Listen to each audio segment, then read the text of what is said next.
что сегодня действительно состоялось очень знаменательное событие.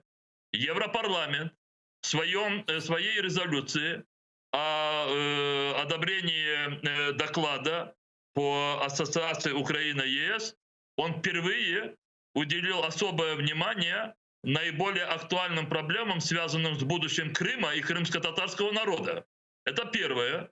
И поэтому там есть эти слова о необходимости принятия законов о статусе крымско-татарского языка, о коренных народов в Украине и о необходимости внесения изменений в Конституцию Украины, что касается права крымско-татарского народа на самоопределение, то есть о национальной территориальной автономии в составе независимого украинского государства. В этой резолюции, в этом пункте к докладу говорится о том, что государство должно помочь единственному крымско-татарскому каналу АТР, и государство приветствуется тем, что оно выходит с инициативами, связанными с развитием и популяризацией крымско-татарского языка. Я хотел бы, чтобы вокруг этих тем, что важнее, что не важнее, не было ёрничания. Это первое, что я хотел бы. Второе. Если государство где-то делает то, что оно обязано делать, и это является позитивом, всегда надо об этом отмечать не только государственным чиновникам, но и той части украинского общества, к которому это относится. Я немножко прослушал то, что сейчас говорила уважаемая Анифе. Мы только-только приступили к этой работе. Я когда говорю, что надо выходить из окопов, я имею в виду только одно, что когда у нас есть проблемы диалога, проблемы с пониманием, проблемы расхождения подхода в решении того или иного вопроса, это не означает, что каждую ситуацию надо пытаться использовать для усиления своих позиций и для углубления собственного окопа. Хочу сказать, что инициатива по разработке концепции развития и популяризации крымско-татарского языка, это действительно с этой инициативой Министерство по оккупированным территориям пришло к нам Меджлис. И мы в Меджлисе провели первое такое базовое совещание, на которое пригласили и Анифе Ханум Курсеитову.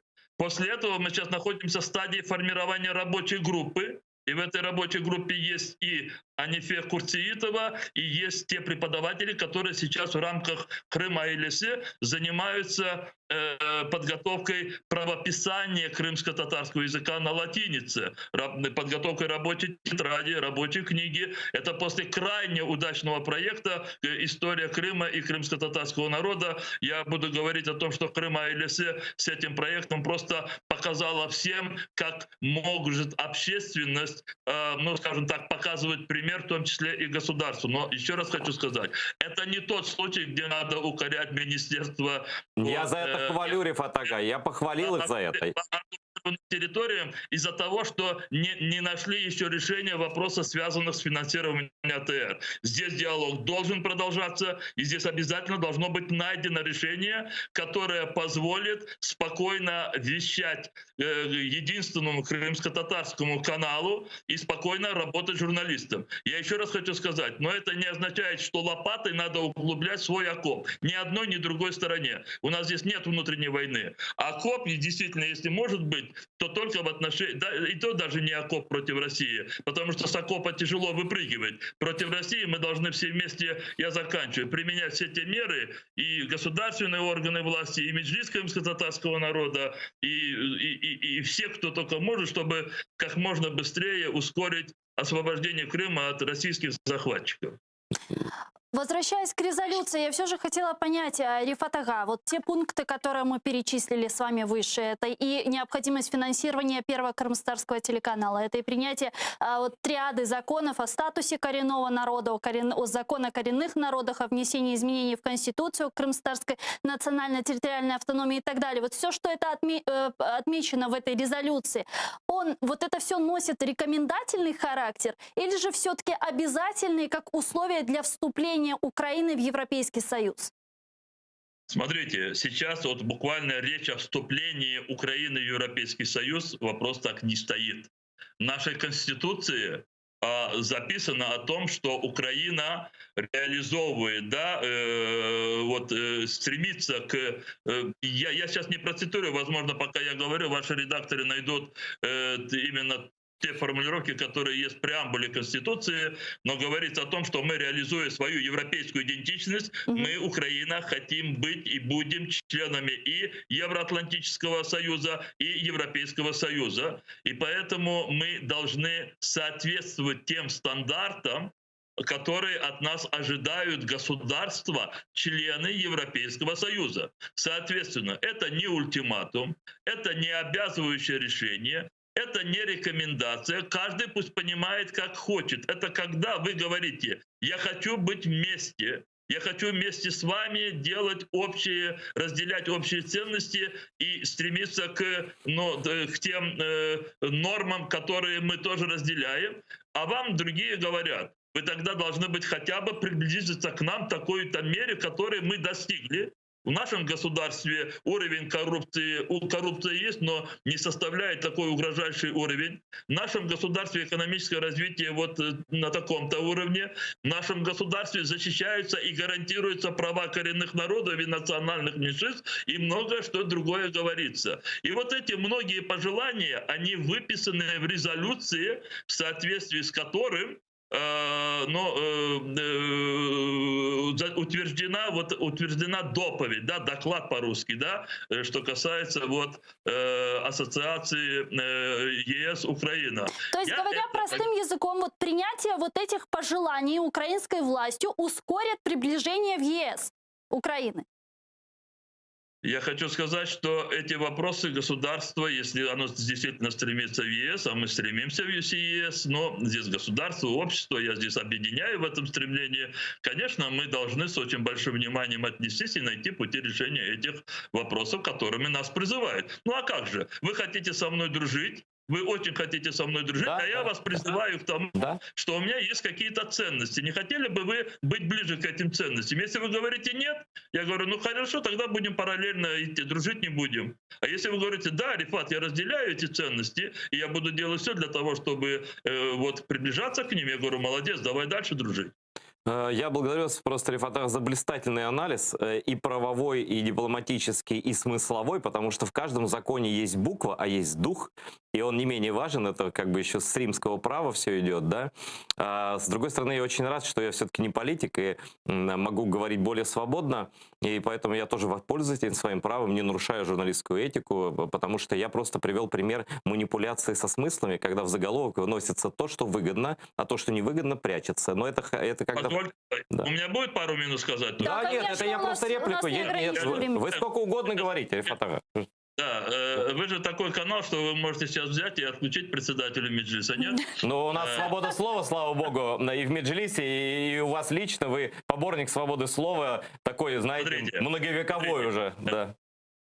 Вы знаете, и вы давно меня знаете, да? Даже самые сложные, даже самые, казалось бы, неразрешимые вопросы, они быстрее решаются тогда, когда, по крайней мере, приглашение к этому разговору не происходит в форме ультиматума, ерничания или осмеяния, да, если есть такое русское. А разве мы ставили ультиматум министерству, или скорее нас поставили в такое положение, нет?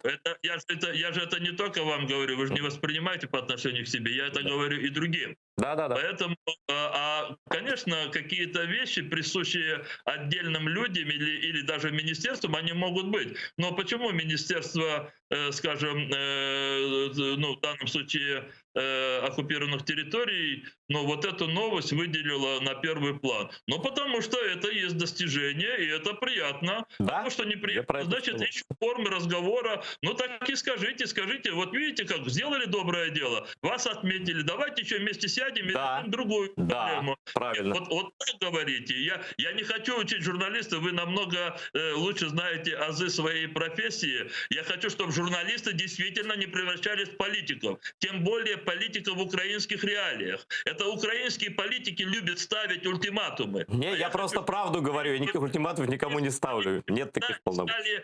даже не столько компромиссы, чтобы они искали формы для нахождения компромиссов и продвижения вперед. Не всегда компромисс — это слабость. Часто компромисс — это продвижение вперед. Я хочу, чтобы мы шли вперед.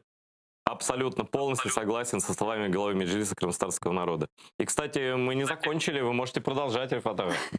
Нет, я закончил то, что вы меня спровоцировали. Ну это, слушайте, Ну. вы смотрели когда-нибудь интервью, которые берут по-настоящему профессиональные ведущие, там, CNN, там есть элементы всего, это живой разговор, журналистика, это и искусство заострять правду тоже, это такая история, У да? нас есть телефонный звонок в студию, давайте примем. Возможно, есть вопрос у нашего зрителя к председателю Меджлиса. Алло. Selam aleyküm. Алейкум селям, buyurunuz. Akşam şerifiniz mübarek olsun. Hem de hayırlı akşamlar dileyim. Cümlemizge, buyurunuz. Can yürekten Gülsüm Hanım.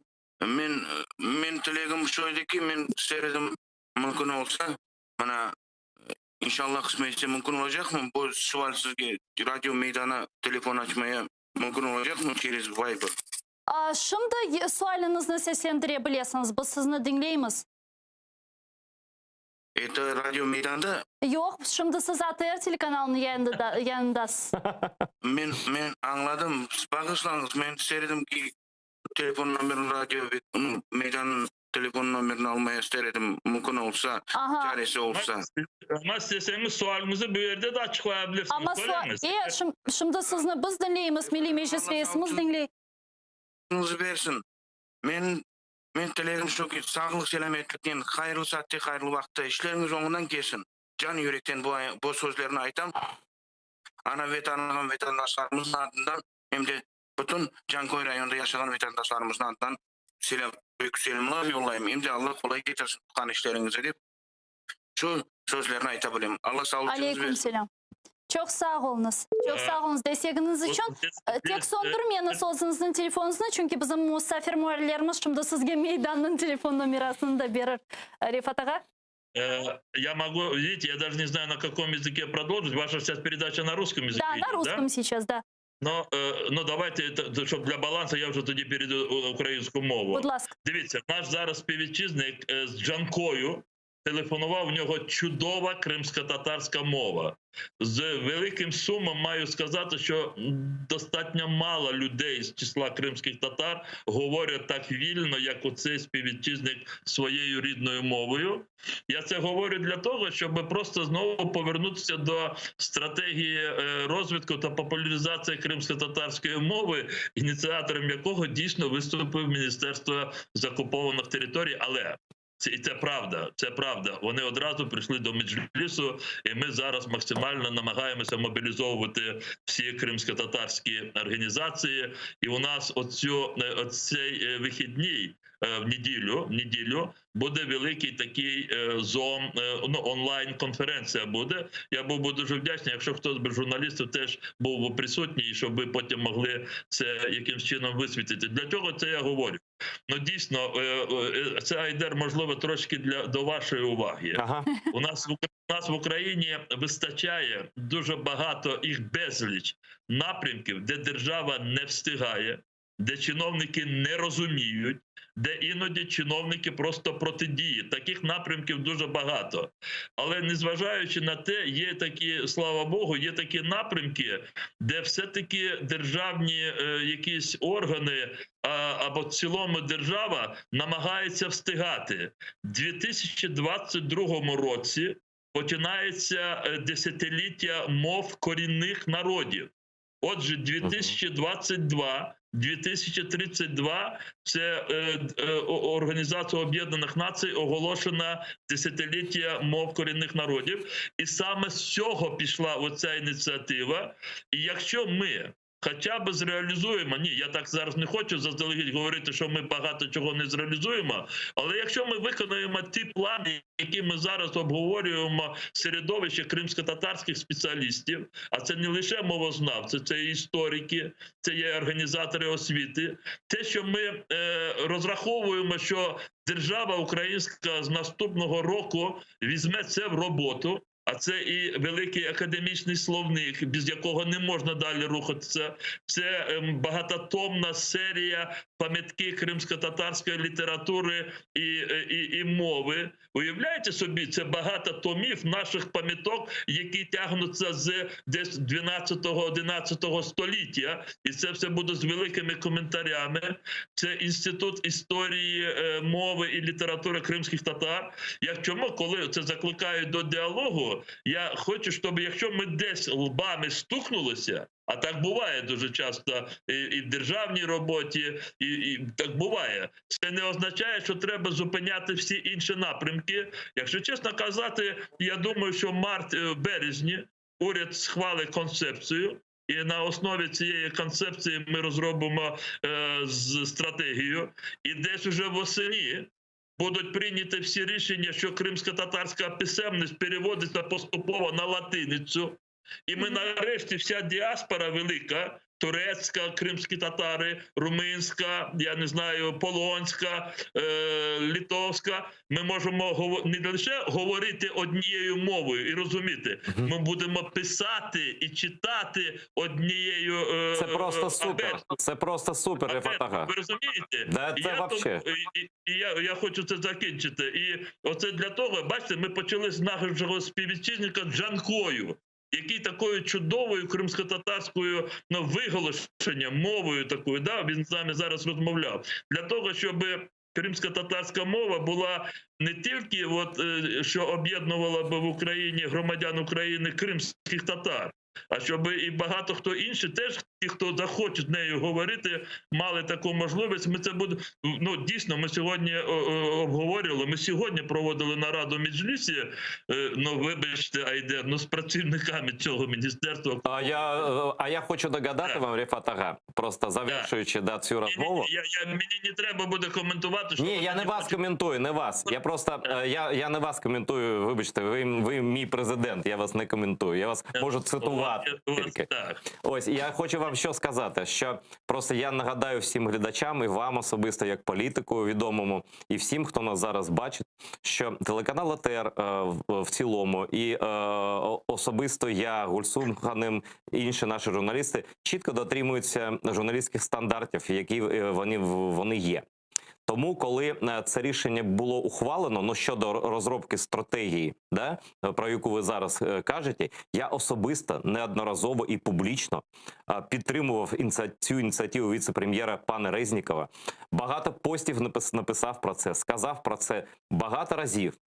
Тобто, коли щось робиться правильно, ми кажемо, так, це правильно. Коли щось робиться неправильно, не в законний спосіб, ми кажемо, ні. Це зміна кодування наших коштів, це незаконне рішення, і це незаконно. Це ми кажемо також щиро, як тоді, коли я казав, що це дуже круте рішення з боку пана Резнікова про стратегію розвитку мови. Тобто у цьому і полягає журналістика як така. І просто я хочу, щоб всі це розуміли. Немає тенденційності жодної, немає жодної війни. Є правда і є неправда, є маніпуляції і є чистий сенс. І ми будемо завжди за все, і ми відкриті до будь-якого співробітництва з будь-ким, хто має на меті повернення Криму в Україну і розвиток нашої нації, і розвиток нашої країни в європейському напрямку. Я закінчив свій спіч про журналістику, не про політику. Дякую. Ні, я продовжу тоді. Я розумію те, що ви говорите, і дай Боже, але знаєте, якщо ми про це говоримо, можна багато чого і згадувати, і трошки, можливо, я не переношу, я не хочу жартувати там, де немає, можливо, і причин для жарту. А ви не можете, ви політик, а я можу. Ні, я просто захотів навпаки трошки теж прийти до цього, залучитися до такий спосіб. Я пам'ятаю, колись перші мої зустрічі були з іноземцями, ми говорили про Крим. Це було на початку 94-й, десь рік, ще був Андерстул, перший верховний комісар ОБСЄ у справах національних меншин. І ми таки проводили невеличкий круглий стіл. І потім один із команди Вандерстула запитує у перекладача: Каже, слухай, а чому вони, коли говорять дуже об'єктивні речі, в них таке обличчя, що вони зараз от просто підуть в атаку. А це ж розумієте, це ментальні такі речі. Я зараз не стільки про нас, Айдар, говорю. Чи пам'ятаєте, коли іноземці дивувалися, коли пішли широкі контакти з колишнім Радянським Союзом або ще з Радянським Союзом, вони бачили, що люди не звикли посміхатися, що люди майже, коли говорять приємні речі, говорять це з якимсь надривом і таке інше. Ну, я дійсно хочу сказати про те, що та сфера електронних ЗМІ, і про це я не думаю, що я видаю якусь таємницю. Ми ж зараз отримуємо пропозиції щодо концепції, вона надрукована, і люди спрямовують ці свої пропозиції на нашу адресу, на адресу Мінтота. І мені здається, хай мене Арсен Жумаділов вибачить, це його, здається, пропозиції. Він там написав дуже, на мій погляд, слушні конкретні пропозиції щодо ролі електронних ЗМІ в розвитку і популяризації кримсько-татарської мови. І про це можуть говорити лише ті, які знають, що в житті, крім АТР, біля АТР ще є Ляле. О, важливо, дуже, занадто важливо. 24 години. Ми ж ніде про нього не говоримо, але це є супутне з АТР. Ні, Рифат Ага. Я думаю, що я днями говорив з вашим колективом і говорив про те, що зробити якісь такі, знаєте, ну, якісь такі, як це роблять в Фейсбуці, якісь такі лого, щоб люди бачили хоча б просто, я маю на увазі не кримські татари, щоб вони побачили, що ми маємо, і ми це робимо для того, щоб врятувати ідентичність наших діточок. Блестяще, блестяще. Так, зробити. Давайте, от замість того, щоб іноді кричати, давайте скажемо, подивіться, це ми робимо з останніх сил. А в нас ще є Майдан, радіо, яке ми теж витягуємо разом. Тобто, дивіться, Майдан, АТР, Ляле. І це говорить про те, що будь-жодні і звичні, якщо ми зараз були б в Криму, і Крим зараз був би повністю,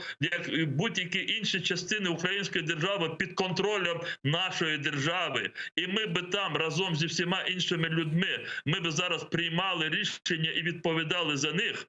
Жодної ситуації звернення до держави за підтримкою не було би. Ми це витягували. Витягували самі. Але прийшли бандити з Росії, і вони сказали, або ви будете працювати з нами, і так, як ми скажемо, або геть з вашого дому.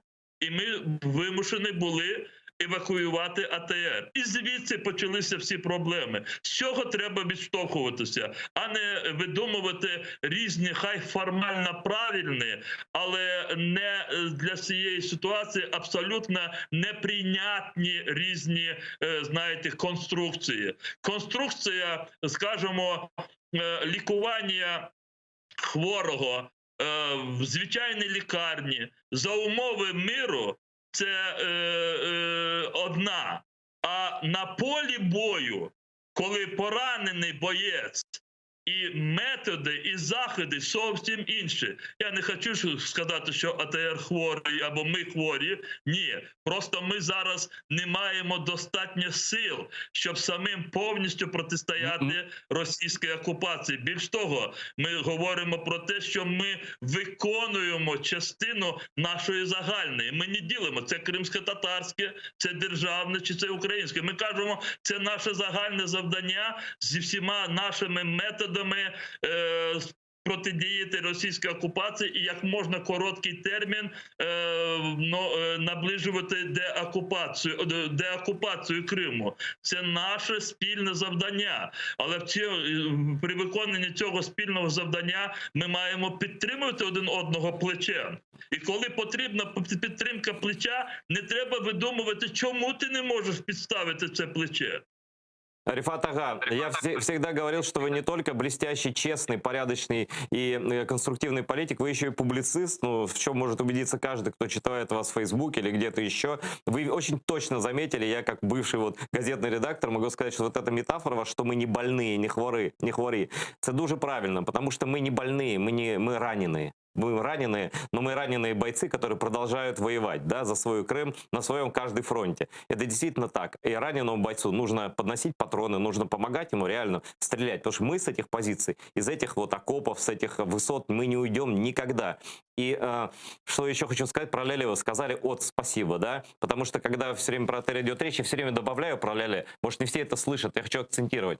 Да, нужно вести конструктивный диалог, да, стратегия развития крымско-татарского языка, но как укладывается в одной голове и как я должен бесстрастно комментировать такие вещи, когда к нам приходит письмо из компании, она, наверное, странная, у нас нет спутников своих, из иностранной компании 2 недели назад, где написано черным по белому: в случае невыплаты долга, а долг — это субсидия государственная, мы только оттуда можем оплатить спутники, в случае невыплаты долга телеканал Ляле будет отключен от спутникового вещания. Вот в таких случаях я буду кричать, потому что это выстрел в наше будущее, в наш язык. Это выстрел в ту же самую стратегию. Это выстрел в развитие языка, о чем мы сейчас говорили. Такого допускать нельзя. Вы можете себе представить? А эта компания, на самом деле, мы просто с ним переговоры ведем, они входят в положение. А ведь они формально могут отрубить рубильник. И сейчас канал Ляле, который круглосуточно учит наших детей говорить по-крымско-татарски, может вырубиться прямо вот сейчас.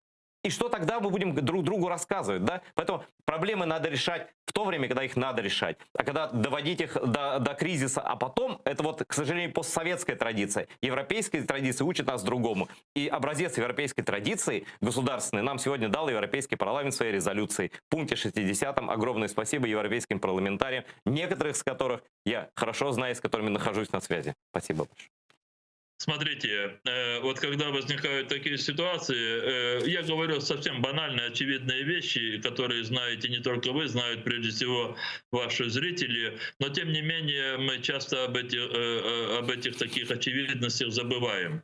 Когда нас кто-то не понимает, то есть несколько объяснений причинам непонимания.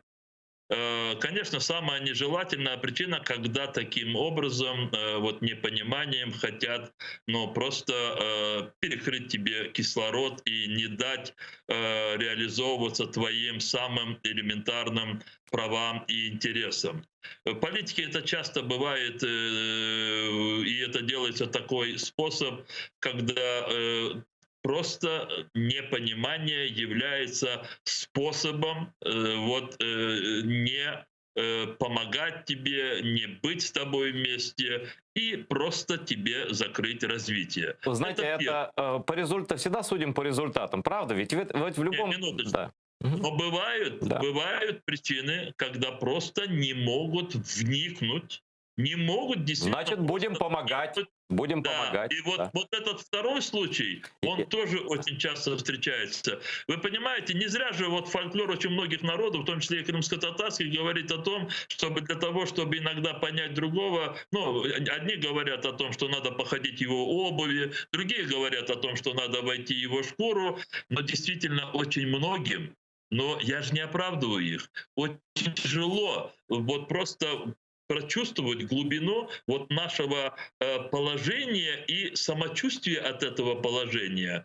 И очень часто крымско-татарскому, будь то, я не знаю, электронные средства массовой информации, будь то книгоиздательство или другие какие-то сферы, относятся как к привычному для этого человека. Да? Кто-то же спрашивает, говорит, зачем мы печатаем крымско-татарские учебники, если себестоимость одного учебника, скажем, 560 гривен. Я сейчас цифру взял с потолка, но не очень ошибся. Очень высокая себестоимость крымско-татарских учебников. И говорит, а вот здесь мы печатаем учебники для школ с другим языком, там стоит всего 40 гривен. 40 и 400 гривен, разница есть 10 раз. Вы что делаете с этими книгами? Человек не понимает, что всего, допустим, детей, которые обучаются в соответствующем классе на этом языке, их всего в природе 1000 человек. И на эти 1000 детишечек надо 1000 учебников. Но от этого же не зависит, что их надо писать. Просто мне говорят, что мы заканчивать должны. Вы все объяснили, это полиграфическое дело. Чем меньше тираж, тем дороже экземпляры, все такое прочее. Я хочу подвести итог нашему сегодняшнему У нас есть гости. разговору. У нас просто другие гости еще в эфире. Рифат Ага. Я хотел то же самое сказать. Я все-таки к АТРам хочу закончить. закончить. И когда мне говорят, почему просмотры некоторых передач АТР в Ютубе измеряются несколькими тысячами или сотнями, а вот когда передачи, там, я не знаю, Скобеева или Соловьева или еще кого-то там сотнями тысяч или миллионами, я тогда просто сам очень изумляюсь вот аргументам этих людей, потому что каждая наша передача, особенно исторические, образовательные, детские, за каждой нашей передачей это титанический труд наших специалистов и при этих минимальных затратах, которые государство, конечно, должно найти. Да,